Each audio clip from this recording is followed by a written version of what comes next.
Howdy, and welcome to the F1 Hatchet, and welcome to the Chinese or Shanghai sprint race post-race reaction. Say that 3 times fast. Well, what was your thoughts on this sprint race, and the first sprint race of the season, no less? I thought it was a little dull. I mean, we had some action at the end, which made it kind of interesting. But in their overall concept of it, it's pretty much a like line to line, front to tail run around the track. So it's kind of dull until the very end, where we had a little bit of action that kind of threw things into a loop, figuring out where people were going to end up. But overall, I thought it was not the greatest sprint race that I've seen. But what was your thoughts? I'd probably give it an average, probably a 5, maybe a 6 if I'm feeling generous, just to see how things would lay out at the end after all of the confusion. But how would you rate it? I'll go through the drivers like I normally do on race weekends and tell you my thoughts on each driver from the last to first on how they did and potentially what happened to them. So without further ado, we will start off with Fernando Alonso, who had a really good start. He got qualified in third and was doing really well until he got into a big fight with Sainz and got pushed and bumped, and that caused some damage to his Aston Martin, where he had to actually pit, and then they decided to just retire that Aston Martin. So he was doing really good, gained a position on the first lap. Start off on mediums. I think everyone started off on mediums except for George Russell. So that's an interesting alignment for all the tires manufacturers. He did have a really good defense. He was holding up the line, behind him, giving that gap to the front runners, which is kind of one of the reasons I didn't like the race. And since that he was doing such a good defensive position, they didn't give a good race to the front, and the people, Sainz, particularly behind Fernando, was not able to really get that ground to pass him, and he was holding up the rest of the field behind him. And so it's kind of a nice processional race for most of the race, and until that action happened where they kind of got into a tussle on lap 16 out of the 19 laps that were being performed, and then that caused some roll-arounds, and so how the things ended up kind of made things a little bit more spicy. But as I said, overall, the sprint was not quite what I was hoping for in that regard. But Fernando, I think, did a really good job on his front, except for that fight back, trying to repass Sainz, and that got into that collision that knocked both of them kind of with the damage that they had, dropping Alonso all the way out and then Sainz down a little bit farther in the field than he was originally fighting for. Nico Hulkenberg ended up having some other kind of setup issues that dropped him back from 13th to 19th. He was initially having some trouble with his steering wheel. I'm not sure if that was actually what was causing it. I never did hear a final say on if it was a technical issue with the steering wheel or if it's something else that dropped him back through the field into that 19th position. Logan Sargent started in 20th and ended up in 18th. Didn't see a whole lot from him. And Alex Albon started in 18th and ended up in 17th. He did pass Hulkenberg on lap 14th, fourth to that 18th position, as Nico was dropping back into the field due to some of those tweaks that he had or something that was going on with that Haas. Then we had Yuki Tsunoda, which is not having a very good weekend at all, qualifying at 19th, made his way up to 16th. He passed Hulkenberg on lap 11 for that 17th position. Then you have Pierre Gasly, who, I don't know, he was not really feeling it that well either. He did lose a position on the beginning of the lap, but then, of course, he gained it back with Hulkenberg dropping out, bumping him all the way up to 15th. Aston Martin Lance Stroll in that other Aston Martin qualified in 15th, way off the pace of Fernando, and didn't really make much ground on the rest of the field. He did actually pass Ocon on lap 15 for that 14th position, trying to get that last bit, but not really doing what he needed to do in that Aston Martin to support his teammate. And so I think he was having a bad weekend, and even though he had that one good session, didn't quite follow out throughout the rest of this sprint race and sprint qualifying. So we'll have to see if he can make some up ground in that GP race on Sunday to see if he can really kind of recover from this weird. I'm not sure if he just didn't like this track or if there's something else going on with him in that Aston Martin. Ocon not doing too terribly in that Alpine, as we've seen that Alpine being horribly so far this season, qualifying in 17th and jumping up to 13th. He did pass and having a little bit of a battle with Stroll during the sprint race, passing Stroll on lap 15 and lap 19, eventually getting into that 13th position. Valtteri Bottas had a bad start, losing 2 positions on the start. Ended up having some front wing damage that occurred during that start of the race and that contact, which kind of put him off, dropping him back to 12th. Not the race that Valtteri Bottas wanted. I know he actually got into Q3 in the qualifying for the GP race, so we'll have to kind of see if he can make up some ground and potentially get points for that Stake Sauber F1 vehicle. He seems to be kind of doing a lot better in the qualifying sessions than we've seen so far in this session of the season, and that's good to see. Hopefully he can keep that up and show us the old Valtteri Bottas as we saw him in the past, really putting a push on the people around him and outdoing his teammate.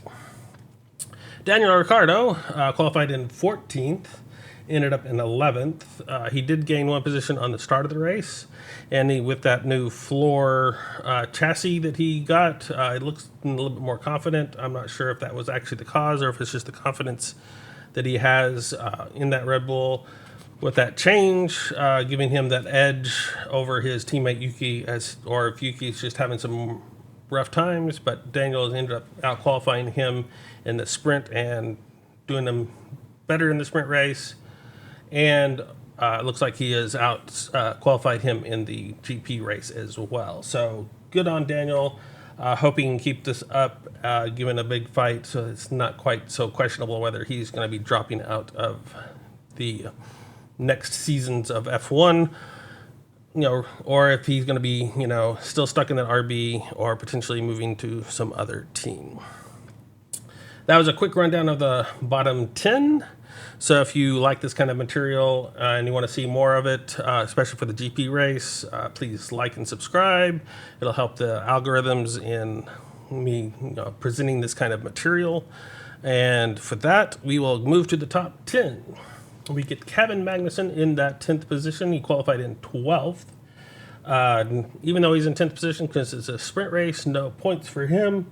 He did gain 2 positions on the start of the race and kind of just hung out in that position and ended up finishing the sprint race where he ended up after that start. Juan Yuzhou qualified in 10th and made it up to 9th. I have him gaining a position on the start and doing a really good job, almost making it into the points for that sprint race, which would have been really neat to see him on that home race of China with him, and just gaining that popularity. You could hear the crowds are kind of roaring around the track as he passed by, making position or qualifying. So really good to see him doing well this weekend in that stake kick Sauber F1, however you want to call that car, but not quite to where he needed to be to get points. Then we get George Russell in that Mercedes, qualifying 11th and ended up in 8th. He did lose a position on the start. He's the one that and only person to decide to start on the soft tires, who was actually able to last the full 19 laps without too much terrible degradation. Dropping him back, I was kind of worried about him gaining some ground at the beginning and then losing it at the end of the sprint, but he was able to maintain that around this track, so that's good to see. He passed K-Mag on lap 4 for 10th, and he did pass Juan Yuzhou on lap 9 for that 9th position, then worked his way up to 8th. Oscar Piastri qualified in 8th and made it in 7th. I don't have a whole lot going on for him. He just kind of stayed around that same position for the sprint race that I could tell. I didn't see a whole lot of action for him. Now, Lando Norris, who qualified in pole position and ended up in 6th. He was trying to push and got on the outside of turn 1, trying to maintain that position, not quite having the best start, considering Hamilton had a really good start. And Hamilton was able to just kind of edge him out instead of kind of him. I think it was just kind of like, I want this position, and kind of hung out too long and ended up getting pushed way out in the corner, which then dropped him back into that 6th position because getting off the track and then pulling back in, which then hurt him significantly in the sprint race.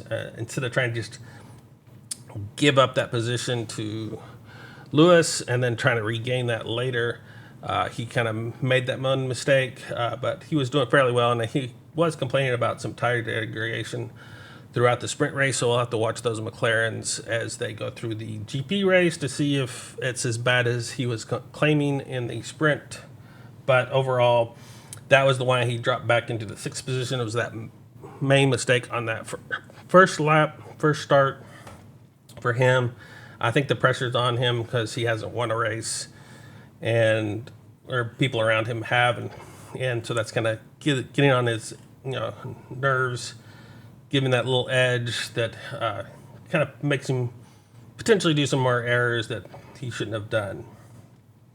Now we get Carlos Sainz, who qualified in 5th and ended up in 5th, but he was all the way up there in 2nd position and 3rd position for a while, making a good run, really fighting with Alonso in that 3rd position through most of the race. Ended up having to pass Alonso on lap 16 for that 3rd position, and then of course Alonso was trying to pass them back, and they kind of had contact, which then pushed him back into the field and allowed Sergio Perez to pass them both, and which kind of shoved him back in the field. And then he had a scrap with his teammate Charles Leclerc, going around some of the corners trying to keep that position, but eventually failing because of the momentum loss that he had during that scrap with Alonso, and some potential damage to that Ferrari.